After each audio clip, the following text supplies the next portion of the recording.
तो हेलो दोस्तों, welcome back to my channel JSP.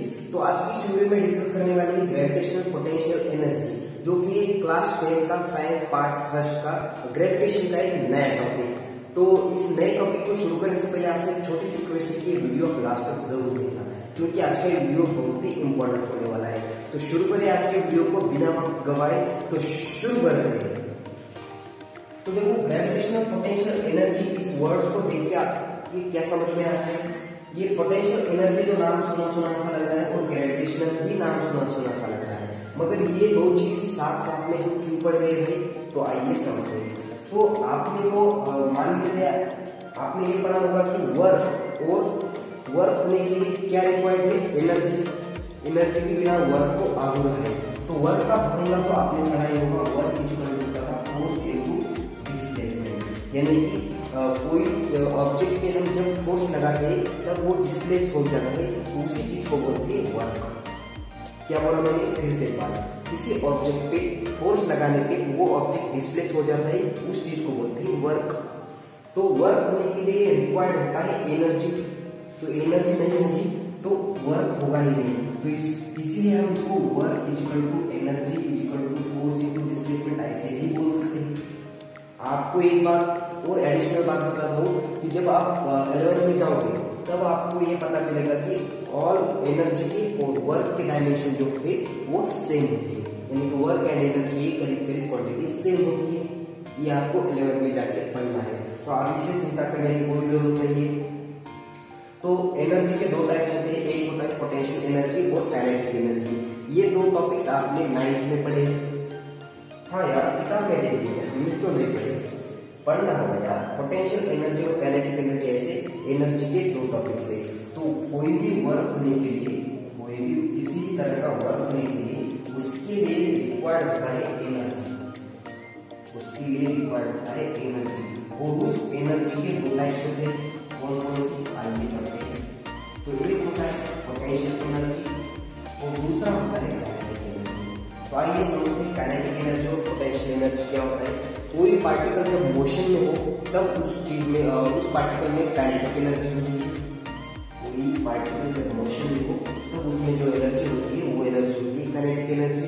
और पोटेंशियल एनर्जी ये आपने एक एग्जांपल चलाइए, एग्जांपल से समझते हैं। तो आपने ये तो पढ़ा होगा कि एक डैम है, उस डैम में जो स्टोर किया गया वाटर है, उस वाटर में जो एनर्जी है स्टोर के फॉर्म में, वो है पोटेंशियल एनर्जी। तो ये मोशन में नहीं होगा, ये होगा स्टोर में। कोई पार्टिकल में जो एनर्जी स्टोर होती है उस एनर्जी को बोलते हैं पोटेंशियल एनर्जी। अब आपको पढ़ना है काइनेटिक एनर्जी, तो पढ़नी है, तो पोटेंशियल एनर्जी पढ़नी है ग्रेविटेशनल के टर्म्स में। तो देखो, जो पोटेंशियल एनर्जी इंक्रीज कब होगी? Potential energy increases with height. ऐसा मैं क्यों बोल रहा हूँ? क्योंकि मैंने इसका फॉर्मूला पढ़ा है, इसीलिए मैं बोल रहा हूँ पोटेंशियल एनर्जी तब होगी इंक्रीज जब उसकी हाइट इंक्रीज होगी। तो आइए उसका फॉर्मूला पढ़ते हैं। तो पोटेंशियल एनर्जी का जो फॉर्मूला है वो है mgh। पोटेंशियल एनर्जी का फॉर्मूला है mgh। अगर मास कांस्टेंट हो वो g कांस्टेंट हो, पोटेंशियल एनर्जी डायरेक्टली प्रोपोर्शनल हो गई हाइट को, यानी कि जैसे हाइट बढ़ेगी वैसे वैसे पोटेंशियल एनर्जी बढ़ेगी। तो ये फॉर्मूला कहाँ से आ गया? आपके मन में सवाल गूंज रहा है? नहीं, कोई बात नहीं, तो हम समझा देंगे पोटेंशियल एनर्जी का ये फॉर्मूला कहाँ से आ गया। तो हमने पहले ही बता दिया है कि ऑल एनर्जी और वर्क के डायमेंशन जो होते हैं वो सेम होते हैं, इसीलिए मैं पोटेंशियल एनर्जी को इसे वर्क बोल सकता हूँ। तो वर्क का जो फॉर्मूला है वो है फोर्स इनटू डिस्प्लेसमेंट। तो फोर्स का भी फॉर्मूला आप सबको याद होगा। क्या होता है फोर्स का फॉर्मूला? फोर्स का फॉर्मूला होता है मास इनटू एक्सेलरेशन। मास इनटू एक्सेलरेशन और डिस्प्लेसमेंट। मैं मास इनटू एक्सेलरेशन क्यों बोल रहा हूँ? क्योंकि आपने 9th में पढ़ा होगा according to Newton second law of motion, तो वो बोलता है force equal to mass into acceleration. और आपने पिछले वीडियो में ये पढ़ा होगा कि एक्सेलरेशन ड्यू टू ग्रेविटी को जी भी बोलते हैं, एक्सेलरेशन ड्यू टू ग्रेविटी को जी से डिनोटेट करते हैं। तो मैंने इसीलिए यहाँ किया mg इनटू डिस्प्लेसमेंट। अब डिस्प्लेसमेंट क्या चीज है? हाइट का और डिस्प्लेसमेंट का क्या संबंध है? तो आइए हम पढ़ते हैं। तो ये मान लेते हैं अर्थ है, ये अर्थ है, और इस अर्थ के सरफेस से ये रेडियस है आर्क की, और आर्क की सरफेस से एक बॉल ऐसे ऊपर फेंक दिया, वो गया एच। तो ये जो डिस्प्लेस हुआ इस आर्क के सरफेस से लेकर एच हाइट तक जो डिस्प्लेस हुआ उसी को बोलते हैं उस चीज की हाइट। इसको मैं लिख सकता हूँ mgh। तो आगे ये पोटेंशियल एनर्जी का फॉर्मूला देखिए, ये और ये फॉर्मूला सेम है। समझ गए ये पोटेंशियल एनर्जी का फॉर्मूला कैसे आता है। तो आप देखो, आपने पिछले वीडियो में पढ़ा है कि एक एरोप्लेन में 10 किलोमीटर हम आर्क के सरफेस से ऊपर जाएंगे। हमारे लिए तो 10 किलोमीटर ऊंचाई बहुत ज्यादा है, मगर आर्क के लिए ये ऊंचाई कुछ भी नहीं है, क्योंकि उसकी रेडियस जो है वो है इतने किलोमीटर के आगे 1600 किलोमीटर आर्क की रेडियस है, और उसके आगे 10 किलोमीटर डिस्टेंस ऐसे कुछ भी नहीं है। इसीलिए वहां ग्रेविटी का उतना ज्यादा इफेक्ट नहीं होगा। यानी कि जैसे जैसे एच हाइट बढ़ेगी वैसे वैसे पोटेंशियल एनर्जी बढ़ेगी। और एक बार जब कोई ऑब्जेक्ट आर्क के बिल्कुल सरफेस में हो तब हाइट कितनी होगी, जीरो होगी। हाइट जीरो होगी तो पोटेंशियल एनर्जी कितनी होगी, जीरो। देखते कैसे होगी, तो पोटेंशियल एनर्जी जो होती है उसका फॉर्मूला होता है mgh, और हाइट हो गई जीरो। आर्क के सरफेस पे जी की वैल्यू होगी 9.8 मीटर पर सेकंड स्क्वायर। ये सब वैल्यू यहाँ उठा के पुट कर दी 9.8 इनटू हाइट जो है जीरो से किसी भी चीज को मल्टीप्लाई करो तो वो हो जाएगा जीरो। यानी कि आर्क के जो सरफेस पे पोटेंशियल एनर्जी होती है वो करीब जीरो ही होती है, यानी कि जीरो ही होती है। तो आइए समझते हैं पोटेंशियल एनर्जी एच हाइट ज्यादा बढ़ाने पे उस पर क्या इफेक्ट होता है। तो जल्दी से इतना नोट कर लो, हम आगे बढ़ा देते हैं। कर लो, कर लिया, 1 2 3 मिटा रहे हैं, स्क्रीनशॉट ले लो या इसको छाप लो, कहीं छाप लिया, मिटा रहे हैं। तो आइए समझते हैं आर्क की बहुत ज्यादा एच हाइट डिस्टेंस तक जाने पे जी का जो अलग फॉर्मूला आता है पोटेंशियल एनर्जी का वो क्या है।